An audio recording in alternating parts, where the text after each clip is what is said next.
Hey Coconut, so yes, I am in Georgia, Tbilisi, Georgia, and I'm recording from here today. So if you hear any kind of audio discrepancies a little bit different from the usual, hey, bear with us. I'm gonna keep tweaking and work towards it. But today we're gonna focus on the Great Resignation, right? Which is a thing that's going online. Everybody's talking about, oh, I want to quit my job and all that, but especially common in the US. There's no real data coming out of what is happening in Singapore, but I'm pretty sure that through this pandemic period, a lot of us are rethinking what do we want in our lives. Do we want to do all these kind of long working hours? Do we want to milk ourselves dry doing all the job that we are doing currently? So hey, if you are already in a job that you love, great, good for you, kudos. But for the many other people that are thinking, maybe I should change job, how can I go about quitting my job? So today I'm going to share with you 3 situations where I think it's a good time to reconsider your job and maybe a good time to quit your job. So welcome back. Good morning, everyone. I welcome you to another day with the Financial Coconut. In our podcast, we'll be debunking financial myths, discovering best financial practices, and discussing financial strategies that fits our unique life. You get it. Ultimately empowering us to create a life we love while managing our finances well. So today we're going to spend some time to talk about when should you quit your job. I know it's very popular. A lot of people want to know about this. And yeah, we're going to have a good time talking about it. Okay, so let me first be clear. I'm not a big proponent of like, oh yeah, everybody should quit your job, start your own business, do your own thing, and join the gig economy and all that jazz. We'll talk a little bit more about the whole gig economy, starting your own business, that whole kind of cycle and change in episodes to come. Right? I have some thoughts and I wrote down some things, especially after talking to a lot more people that are traveling around and being part of the gig economy. So there's a lot more to share, and I may invite a few of them onto the Tuesday segment to share with us more, since Andrew now takes the Thursday segment, right? So I'm only left with the Tuesday segments. And great, I'm gonna do some interviews about that. So if you have anything you want to know about, geo arbitrage or the gig economy and what have you, just email us, hello@financialcoconut.com, DM us on socials, join our Telegram group, and all that jazz. But on the topic of quitting your job, I think for a lot of us, the cycle is clear, right? You study very hard and then you get good grades, you go into a good school, you graduate, get into a good job, whatever it's defined as a good job, and then you accumulate your wealth. Eventually you buy a house and you set your family and you retire. I don't know, it sounds very sad talking about it, but it is what it is. That's a narrative in Singapore, and a lot of people have planned their lives around that. Of course, I know the beauty of the millennials today is we have options, we have choices now. There's so many things that we can do. And a lot of people are exploring all these different ideas, but may not, be a little afraid to do it. So I'm vibing with you on this. And we will take the next few episodes to talk a little bit more about it, getting out of the red race, how's it going to look like, geo arbitrage, working remotely, all that jazz, they will come. But today, just focusing on when should you quit your job. I think one of the fundamental questions, not part of the 3 points, not part of the usual 3 points, one of the fundamental questions we got to ask ourselves is, have we ever taken time off this cycle of like work, study hard, get a good job, and then build your wealth, build your family? Has anyone really taken time off to think about it and re-evaluate this whole thing? Which is why I'm not very surprised a lot of people are quitting their jobs after 2 years of pandemic. Firstly, you're not spending as much during the pandemic. You've definitely saved up some firepower. And also, you have a lot of time. You have a lot of time sitting around thinking about, is this what I want? Am I on what they call airplane mode, right? Like I'm just cruising by. And is this really the future that I want to embrace? And I think this is fundamental as to why there's a resignation. And I'm pretty sure a lot of you have questioned your job, questioned your life, questioned the future during this period of time. So that's great, right? Before that, everybody was just kind of like moving and chugging along, and nobody really knows what they want. But on this basis, then it becomes a little bit scary of like, okay, so now I kind of know that maybe this is not what I want, right? At least not in the next near future. Then how do I go about doing this? Like, what can I do? What should I consider? And there are many things to consider, right? And I think we've covered a lot of them. And a lot of people out there have talked about, all your financial resources, you have a financial plan, blah, blah, blah, all that jazz, right? So all that aside, I think there are 3 scenarios that I will strongly advocate people to take a break, quit your job, take a sabbatical, whatever you want to call it. There are 3 scenarios that I feel is something that is like, if you're in this situation, then you really should consider it. Right? Under all other situations, then it's a little bit more tinkering, a little bit more like a balance of different options and what have you, right? So I'm going to give you my first situation as to when you should quit your job. I don't know, man. I think employers will hate me for this. But okay, first point. Okay, first point is after you survive restructuring.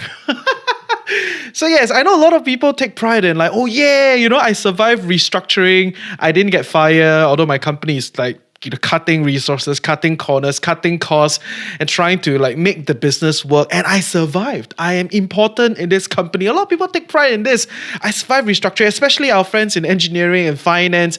We have been through cycles of restructuring in these spaces, and people are like, yeah, it's my thing. I really think if you survive restructuring, this is your best time to quit your job. Of course, not in the idea of like immediately drop your letter and say, oh, I'm going to quit, but this is your best situation to change a job, find something else, go out there and put yourself out there in the job market. Because a few sub pointers, right? Number one is, hey, you have been evaluated as a valuable member of a dying or a shrinking company. Okay, not say dying, a shrinking company, which means you're evaluated as vital at some level, right? At some level, the price you're being paid for and the quality of work that's coming out from you is good enough to keep you on this ship that is, not as lux anymore, not as big and not as with more resources anymore. So that is great lever, right? So you can go to your competitor companies or you can go to other sectors and say, hey, I survived a restructuring. This is the kind of job that I'm looking for. Put yourself on the job market right after that. I think that's important. And number two, of course, you have leveraging power, which is why I say employers will hate me after they listen to this. Is that right after I sacked 40% of the department, you are the remaining few that I think, yeah, valuable, good, should keep in the company. Now you can't even tell me, hey, boss, I got another job offer and I want to negotiate higher. But actually, if you think about it, that is the best situation because the company just fired people. They, have evaluated that you should be part of the team. This is your best chance to go and negotiate, even if you have a counter offer, right? So if you have a third party, put yourself on the job market and you got an offer. You can come back to a company and say, hey, boss, I got an offer elsewhere and I want to negotiate higher. I want to negotiate maybe a higher position in the company, or I want to negotiate with you based on the offer that you've already got. So this is your best time to put yourself out there in the job market and maybe even quit your job. Not to be there and like, yeah, I survived. Because I think that's what a lot of people think about, It's like, oh my God, I survived. And multiple rounds of restructuring. I know I have a friend who went through 3 rounds of restructuring at one of these huge company. And, they take pride in it. I'm like, guys, really, this is your best time to go out. Also, another thing under this situation is that you need to realize the growth trajectory of a company. When a company first started, there's nothing as an idea, they're growing, they're finding themselves. But after a while, they get to a stage where, okay, we have a business, we have a model here, let's scale, right? So they start hiring a lot of people and they bring in money, they bring in capital. So during this process of hiring, they tend not to be very efficient. They tend to be like, okay, we can pay you a little bit more, we can do this a little bit more for you, provided they have money to begin with. So not like young startups, but like the scale ups, the guys that are growing fast, 30, 40, 50, 100 man team, they are trying to take a bigger market share, which is why all your big tech companies, they are paying a lot because the particular things that they're looking for, the particular people that they're looking for is firstly rare, and secondly, they want to grow fast. So they want to make sure they give very good compensation that can get you in. I'm sure many of you Singaporeans remember a time when people said, wow, fly SQ, like SQ girls, SQ guys, it's like premium. But that was long ago because at that point in time, Singapore was trying to grow its airline sector. So they were hiring all the best, they were paying the premium, paying all these like good looking people to come and just be air stewardess. Okay, so shout out to all you air stewardess listening. I'm not saying you are not doing an important job, but you get the idea. But eventually as SIA, as SQ, struggle to keep growing and maintain its margin, it had to cut back a lot of the perks. So as it cut back a lot of these perks, then the job become not as sexy, not as viable.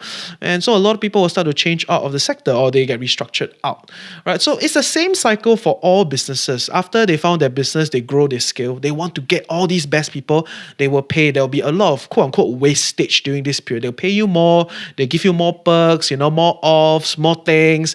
But eventually when the business start to plateau and the business start to become what we call matured business, then all these things get cut back. All these things get reduced and people start to have to live with it also. Oh yeah, all the perks are being removed, da da da. And you see it even in Grab drivers, right? Where there was a period of time when Grab was trying to get market share, they were just giving out all the stuff. Eventually, they move on. Eventually, yeah, all these perks come down. So same idea. Once you survive a restructuring, this is your best time to quit and go and put yourself out there in the job market and see what is out there, right? To me, that is your best opportunity. Okay, all you sponsors that are on the sidelines, right? I still love you guys. You can still come and sponsor us. I'm just saying. But yes, okay, so that's that, right? After you survive restructuring. Point number two is a little bit cheesy, is that when you're feeling like you're empty and you should recalibrate your incentive system. But I'm not coming from the angle of like full, few, all that stuff. I do have some thought process on this, and I will talk to you a little bit more about point number two afterward from our sponsor. Okay, so when you feel empty, so I know this is very hard to talk about. It's a little bit all over in the air. A lot of people are talking about it. Oh yeah, you don't feel fulfilled, blah blah blah blah blah blah. But let me give you a clearer anchor to anchor on. Okay, when we first graduate, I never graduate lah. But anyway, when we first graduate and we get our job and what have you, what were we? We were broke kids, right? We didn't have money, we didn't have resources, and we didn't have experience. We don't know much about what is out there. So when we are at that situation, a lot of things will fascinate us. 3,000 starting pay is amazing. 5,000 starting pay is like, whoa, amazing, man. Promote to become like supervisor is cool. Become a manager is even better. We get all these extra perks, and all these things were fascinating at first. For a kid, for someone that just came out, a millennial or a graduate that just came out of university, having nothing in their bank account, in fact, having 20,000 in debt, 3,000, 5,000 pay is amazing. But after a few years in the workspace, after your first few years of playing around and spending, buying bags and partying and all that jazz, which is very normal because when you don't have the resources to begin with, you won't do all this. Once you have it, you want to do it, right? Fair.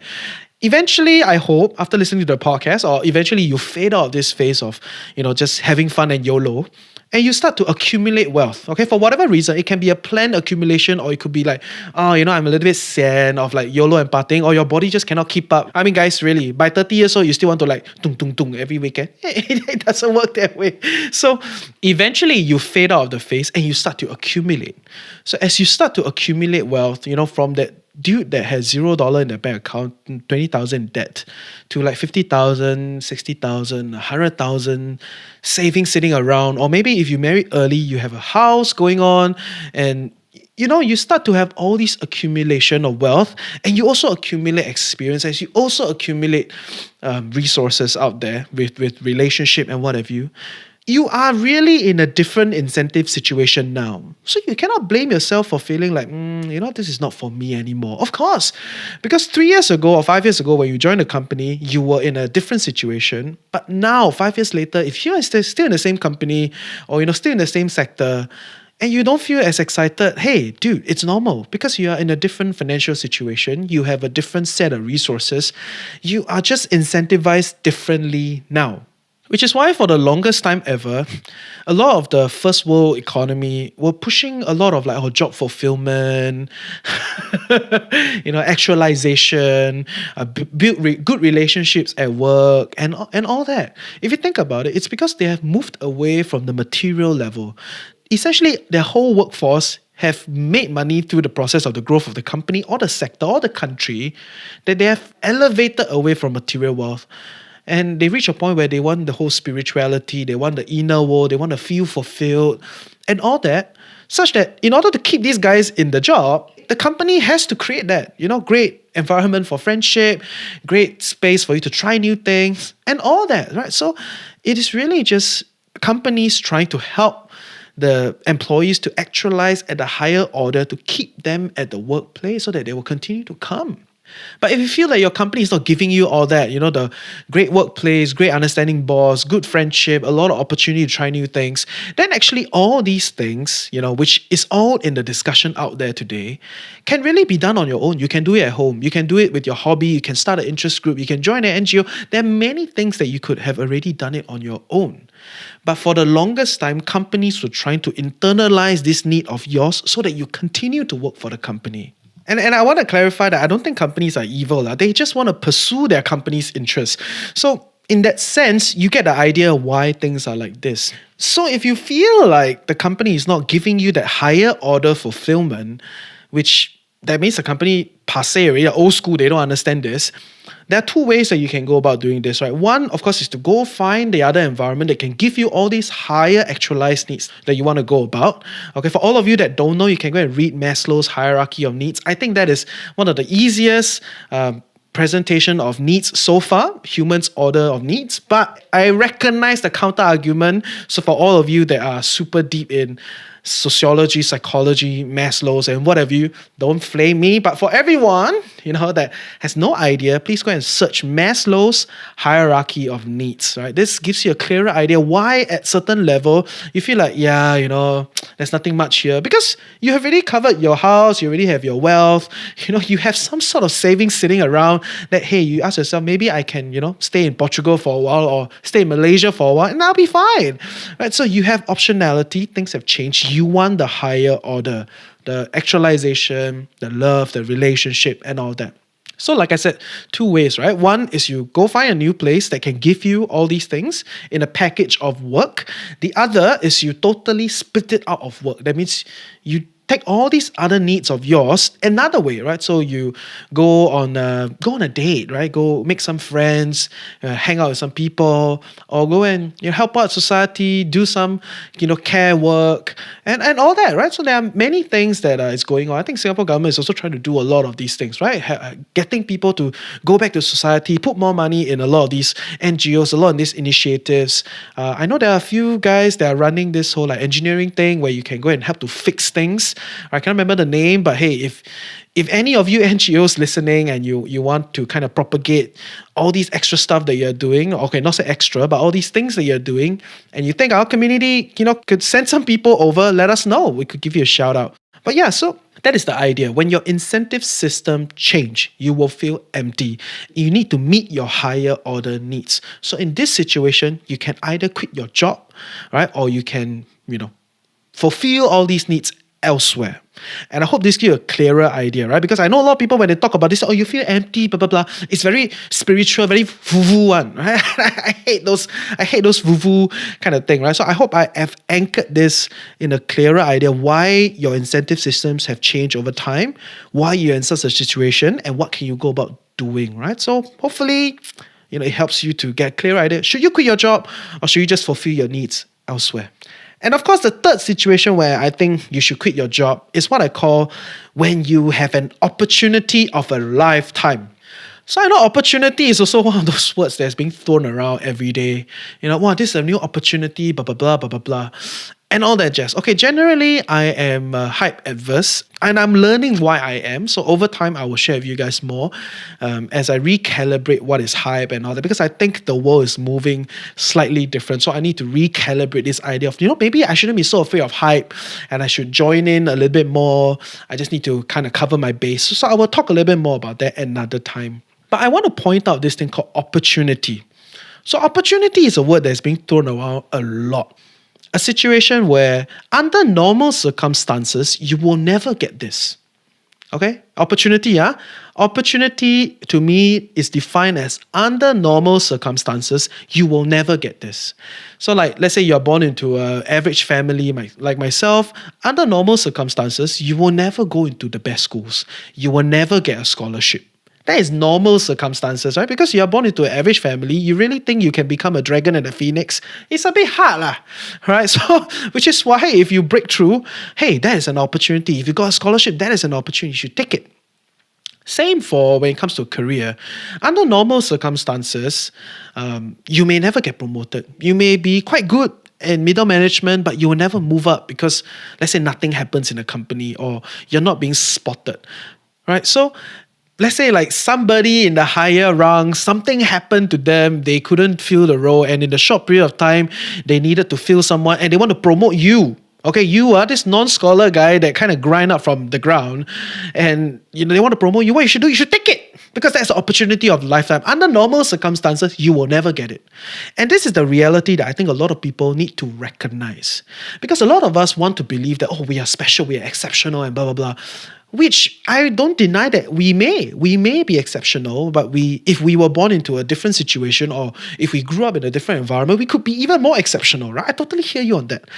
I'm not doubting the individual, but I'm just recognizing that where are you? How are you born into? How are you educated? What is your social status at this point in time?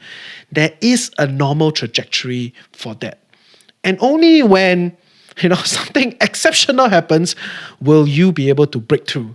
And under those situations, you must take the opportunity. I think you must take the opportunity. Let's say you have a bunch of great friends, they started a company, and when they first start, it's a bit cock. They're like, I don't know whether can do this. It's a bit weird. But they are starting this whole new interesting technology, which you actually have some sort of fascination for, right? You are in a relevant space, and they wanted to recruit you. Right? At first, you'd be like, I don't know. Of course, because when they have nothing, you are their opportunity. They are not your opportunity. Because under normal circumstances, you can easily get work in a startup. But after they grow and they become much bigger, more dominant, they have funding and all that jazz. Now, if they come back to you and say, hey, brother, you want to, be our CTO because you have relevant tech experience in this space, whether it's engineering, whatever, okay? And under this situation now, what does that mean? It means normal circumstances, you cannot get it ever, right? So, okay, time to jump. That is my view of things. So always remember that if anything that comes to you and wrapped as an opportunity, but under normal circumstances, you can easily do that, then you are the other person's opportunity, or you are the company's opportunity. It is not your opportunity. Hear me? So only quit your job. Well, I would actually... I'm quite a big proponent of this because I believe that what is the worst? Just go back, continue to do your work and continue to offer your service in exchange for money and all that. It's fine. So, under a situation where it is an opportunity, ask yourself, okay, normally can I get this? Can I get this kind of jump? Can I get this kind of new tech growth? Can I join this space? If under normal circumstances you cannot, this is an opportunity, you should grab it. If it's like join something, sell something, blah, blah, blah. I don't want to name names, but you get the idea. Everybody calls it an opportunity, right? Drop shipping, blah, blah, blah. But everyone is doing it and you can do it at any time. How is that an opportunity? Right? So you can write something, eventually it may become an opportunity, but it shouldn't be mesmerized as an opportunity right from the start. It could be like, I'm trying this site thing, I've been trying this e-commerce thing and all that. But always remember, under normal circumstances, do you get such a thing? If it is, then it is not an opportunity for you. You are the opportunity for the other party. If it's not, then it's an opportunity for you. So I hope you learned something useful. I know a lot of discussion can be deeper, and we can continue chatting on all of this as we go along on the next few episodes where I'm going to spend more time to talk about work and out the rat race. So yes, I'm going to sum up today's episode on the 3 points of when should you quit your job. I know I've moved away from the few kind of things because to me, those things are important. I'm not saying they're not. You must recognize how you feel, recognize whether you're feeling fulfilled and all that. Yes, all these are great. But there's an absence of discussion of like what situation should I quit, right? So think about this as some of the best situations to quit your job, in my view. Okay, number 1 is when your sector is shrinking and you survive restructuring. If you survive restructuring, you're validated as good quality, you should go out there and try to find another job and get a better job and come back and negotiate with your boss and what have you, right? So you are defined as someone that is of quality, and you shouldn't feel great that, I survived restructuring, because the resources are going to keep shrinking. The company may have shrinking margins. It's not a great place to be anymore. Number 2 is when you feel empty, right? So your incentive structures have recalibrated over time. When you first started, you were young, broke, and what have you. But now you have some sort of house, you have some sort of wealth gathered, and all that jazz, and you have a life partner, they can support each other. So you have a lot more things, and you have more options, more things to choose. So you can recalibrate this incentive system of yours, going into higher order needs, right? And you can either get it from another company, or you can fulfill all these higher order needs elsewhere. Okay, and if you feel like, I don't want to fulfill anywhere, I just want to quit my job and take a break. Why not? Just go for it. Okay. Number 3 is when you have an opportunity of a lifetime. When you have opportunity of a lifetime, you should grab on it, right? Whether your competitor kind of poach you to take a higher role, or whether internally there's a promotion and you gotta go for it, and your friend started a thriving company and you want to jump in. There's a new sector out there that you think you have relevant space and they're growing super fast, 200-300% every year. Maybe it's time to go for it, right? So some of these situations are opportunity of a lifetime where under normal trajectory of yours, you will never meet. So those are best times to take. Under all other times, most of the time, you are the opportunity. So yes, I hope you learned something useful today. See ya!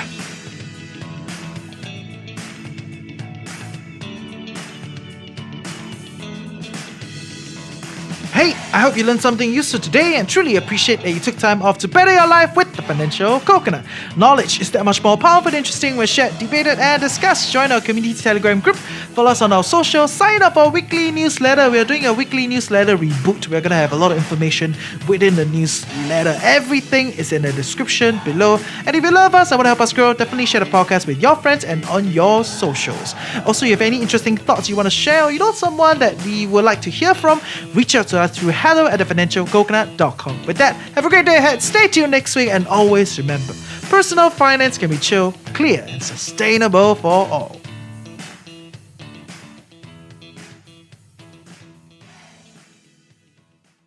Yeah, hey, so I hope you learned some good stuff, and I'm learning how to record here remotely and all that jazz. So if you have any questions about remote working, about the gig economy, about geo arbitrage, I think it's a great time to ask me. I have a lot of people that I can talk to, and I will bring on some good friends to interview. Of course, following on today's topic, I'm not saying that you definitely should quit your job, but I'm saying that, hey, we've taken 2 years to kind of rethink about what is life and all that. And I do think in our generation, the relationship with work is very different. The relationship with money, work, and all these things are changing, which is amazing, right? Because empowered by technology, if you think about it, we today can really just not work anymore. Like we can nationalize all the machines if we want to, and yeah, we could produce enough just on machines alone. And that's amazing. Never in human history can machines do everything for us, such that we can survive and do our own thing and have fun and do our own jazz, right? So I think it is a good time for us to recalibrate. But of course, like I said, out of these 3 situations, it's a lot more about choices and measuring and all that. I know if you have a family, you have fixed expenses, maybe you want to look at sizing down your expenses so you have more options, and all that stuff we can talk about another time, right? But these 3 situations are what I think is definitely a good time to quit lah. But this is a personal viewpoint. I'm not saying you must take it. If you have any other things that you want to clarify, join our Telegram group, kind of have some fun. And yeah, we'll learn as we go along. Next week, we're going to talk a little bit about remote working and geo arbitrage, right? So I know a lot of people are thinking about it. Hey, I want to be a digital nomad and all that jazz. So yep, I will share with you a little bit more next week about remote working and geo arbitrage. See ya, guys.